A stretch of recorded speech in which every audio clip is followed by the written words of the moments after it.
the other parts of the series, make sure to go check out this amazing garage build. We did the wash bay construction and the Swiss tracks install and just a general intro to the video. So this is the fourth part of the series. You know, cabinets and tools and stuff like that is coming, but now is the time to get into audio. And so we're going to start with the wash bay system, and then we do another crazy system in the middle of the garage. But I'm a much bigger proponent of single room audio systems rather than doing multiple zones. This facility is certainly big enough where we could put in all kinds of, you know, overhead, you know, teardrop type or outdoor type speakers all over the place, but it's just not my preference. And so the beauty of this is all this stuff I've been envisioning for garage audio. I've done some of it in my own personal garage here and at my house. But for a wash bay, I've been envisioning what an audio system would look like. And so John was kind enough to let me sort of test this out. And so we're going to be putting some unique stuff in here, some, I guess, outdoor speakers, but some unique subwoofers. And we had the place pre-wired for this. And then, of course, you'll see another video where we get into some Dynaudio Core 59s, which are some giant studio monitors for the main garage. But I hope you enjoy this part. This is something that I hadn't done before, and which is sort of the general theme of this garage. Is on a scale bigger than anything I've ever done before, and so we've learned a lot in this project. But the good news is pretty much all of this stuff I've been virtually envisioning pretty much all came together and worked out perfectly. This audio system too worked well. So let's get into it. All right, we're starting to get into the fun stuff. We have the desk build that we're going to do in the office. We have the Core 59 setup we're going to do in the main garage. And then here in the wash bay, we're going to do some IP65, some weather rated outdoor speakers. We probably don't need outdoor speakers in here, but it kind of fits the style and how we've set this up. So these are going to be mounting on the soffit above, and then I have, we're going to actually do two cool in-wall subs here. Just because of the volume of the room, I decided to do two next to each other. I don't know if we'll need that, but we're going to try it anyway. And then we have a subwoofer. This is actually just a basic, really quality 2-channel amp, but we're going to use this as our subwoofer amp, and then we're going to do the NAD Masters M10. So M10 will be our source, which will be controlled via the app, the BooOS app. So M10 feeds subwoofer amp. The M10 has the amplifier built in to power the two outdoor speakers, and so we'll have a 2 subwoofer pair, left and right speaker stereo pair here in the wash bay that'll be on its own system. And we'll be able to handshake, we'll be able to run multiple zones at the same time. We'll be able to connect to the C658, the NAD C658 they're going to be doing on the main system out in the main garage. So we'll be able to play them both at the same time with the same music, as well as pass back and forth that we wanted to do really easily. And so I'm going to get to putting this stuff in the rack. I wanted to capture some footage of what that looks like, and show you how to set up. I think this is a good sort of standard wash bay setup. Actually, a really, really good wash bay setup. So we're gonna play with this and start to get into some of the more fun stuff here in the garage, dealing with audio. So let's get moving on this. So the M10, this is probably overkill for this, but I did want to have a decent amplifier. This is a Class D amp. We don't have to worry about heat in this garage because it's all conditioned. But I had one of these, and I used it for about 20 seconds. It was just to demo it, and so we just kind of fit this in at cost so we can put this in here so we can have something really cool. But look how freaking awesome this thing is. Open it up. So this is their entry-level master digital analog converter. So this has a, what is this? I think this is is it rated at 100 watts per channel? But you got this pretty little box. Kind of stinks because we're going to put this in a rack. But we got this pretty little box with an awesome display on the front of it. And this will be our processor amplifier for our setup here in the garage, in the wash bay. So no video in here, so we're not going to use the HDMI ARC. Really all we're going to be doing is connecting our phone. So we'll use our two speaker level outputs to power our left and right speaker. We might as well, since our network switch is right in there, we might as well connect to our network there. And then I'm going to use the two subwoofer outs to connect to our amplifier. So let me flip this around and show you what this is going to look like. So I'm going to feed via a, let's see, we'll go very simple RCA out. So we're going to bridge this amp. This is actually a 4-channel amp. We're going to bridge down to 2 channels to run to our sub RCCs. I'll show you that in a second. And so we'll run this bridged mode. And so we'll go sub out, single RCA out to Y adapter in of each of these. We'll bridge it, and then that's essentially the whole setup. Power plugs, and we'll go trigger out, so that way it knows to trigger and power on our amplifier. And that's all we need to make this thing operate. So that's a really basic, simple system. The cool thing about doing DACs, digital analog converters, doing these, is that this becomes my source. So my phone becomes just simply a remote control. So this will be the live player for Spotify, for Tidal Connect, or Spotify Connect and Tidal. And so this will be our onboard player. So we get 24-bit, 192 kilohertz, high full res, high resolution audio. And then of course, we'll send the amplified signal out to the speakers. So the subwoofer, since we're showing you how this all works. By the way, this also has, the other thing we're going to connect, this has onboard DIRAC, so we can room correct, because the garage is a really terrible place for audio. And so we'll do a room correction calibration. I'll probably do like a 5 or 6 position calibration here in this room. There's a door coming later on. We may recalibrate the system when the door comes, but for now, we'll run just a few baseline calculations, see if there's any problematic frequencies. I'll show you that on my laptop. Then our speakers connect. You have this little quick disconnect terminal that we'll put on our speaker wire. They'd already run 2-conductor. These have, I forget why it has multiple. I think so you can daisy chain them and doing a 70-volt system.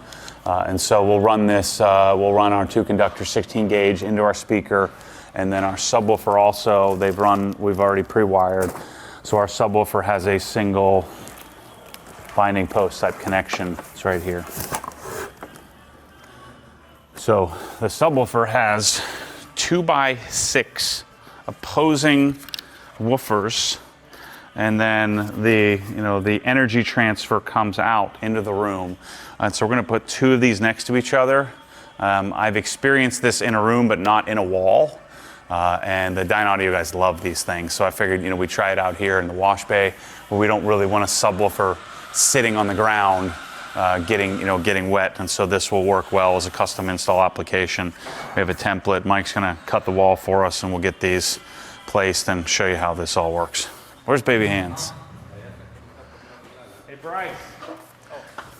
Can you put your hand through there? He's hiding over here. He knew the whole time. Put your hand up in there, Bryce. We need you. AKA slender hands. Put your hand up in there. I can't get it. See if you can feel the hole on the backside. Matt will grab the camera. For when you get stuck. All right, so last night, this is a gosh darn wizardry that Mike pulled off on this thing. But we had, your studs are 14.5 inches from stud to stud, and this needed to be 14 3/8. So we only had an 1/8 inch to work with. What's that? The studs are 14.5 apart. Yeah, in between. Yeah.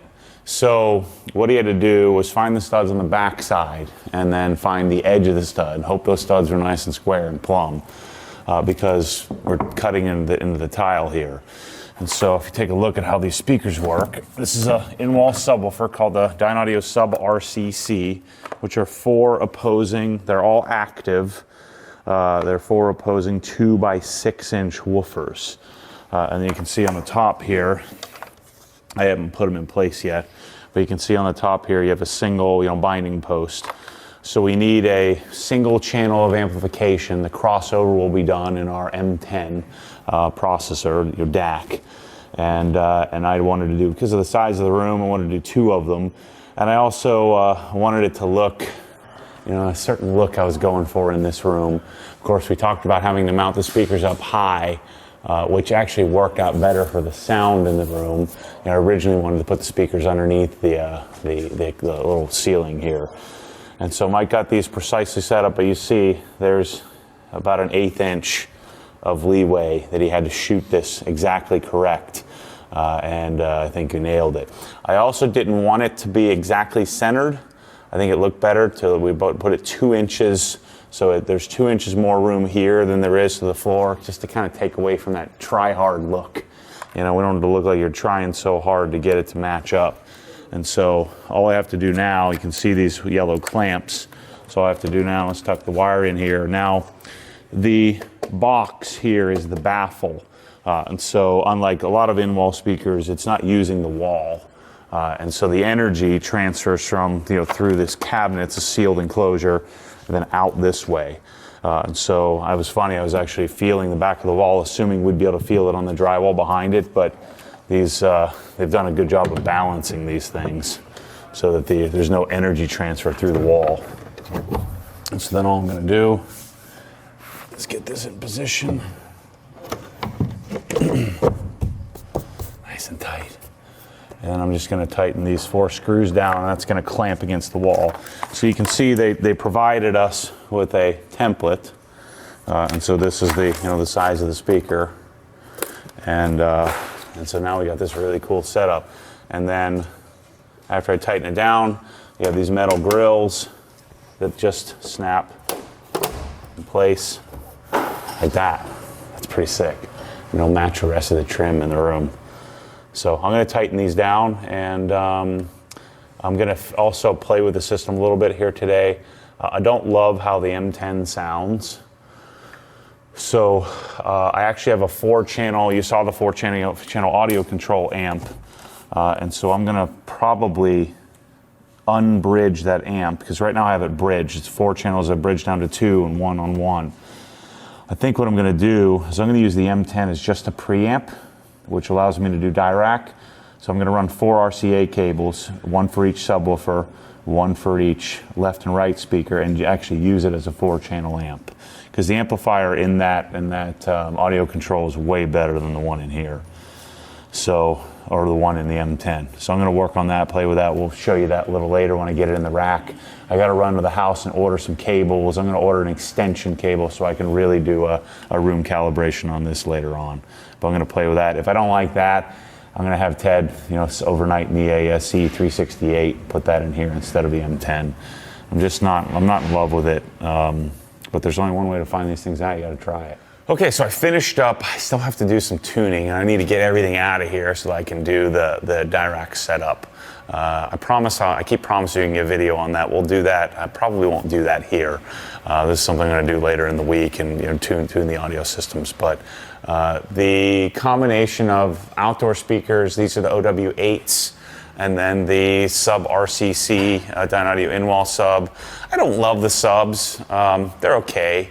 You can see behind the grill. Well, you've already seen this, but you can pop the grills off if you care to look at your speakers. But it sends the energy out.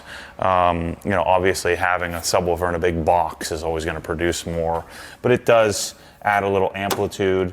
This is my first time doing this system or this setup. So the in-wall subs, you do need a couple of them for a room this size. But it turned out to be great. It sounds really nice. It's hard because you go out there, the Core 59s are insane, and these are nice. They work really well. This was an experiment to test out, and it really, from a look and functionality, from how this looks and functions for this area, I really have a nice setup. And so these are the factory stands or factory mounts that come with the OW-8s. So 8-inch woofer, 1-inch tweeter. You have the signature Dynaudio smooth sound. $1,200 for a pair of outdoor speakers is a lot. But these actually do really quite, I think they do amazingly well, this combination. And then in here is where we have the equipment, which you should never need to touch. Let me just straighten it out here. I somehow messed it up. And so what I ended up doing is we did the NAD M10, and I ended up turning it into a preamp. We did the Avalon G4. The Avalon is a 4-channel, high power, high current, 4-channel amplifier from Audio Control. The Dynaudio has a relationship with them. They're the ones who provide the amplifier. So they normally do a 1,000 watt RS, was it RS 1000? I think it's a Class D amplifier that's a subwoofer specific amp. This is an actual 4-channel amp, so I decided to utilize the 4 channels of amplification because it's Class AB versus Class D. So I turned the M10 into a really fancy preamp, basically, which the greatest part about how this is set up and how it's connected is I have a NAD Blue OS operated C658 over there, and then an NAD M10. I like dedicated systems. I don't like distributed audio systems if I have the choice. So I want a dedicated system. But the nice thing about the Blue OS app, I just think it functions so much better than doing some of these sophisticated, even Crestron and some of these higher end options. And so there's my M10 right there on screen on my Blue OS app, and I'm able to then go in and select whatever music I want. And play whatever I'd like to play right from here. I can handshake, so I can hand this off over to the C658, or I can have them both playing at the same time.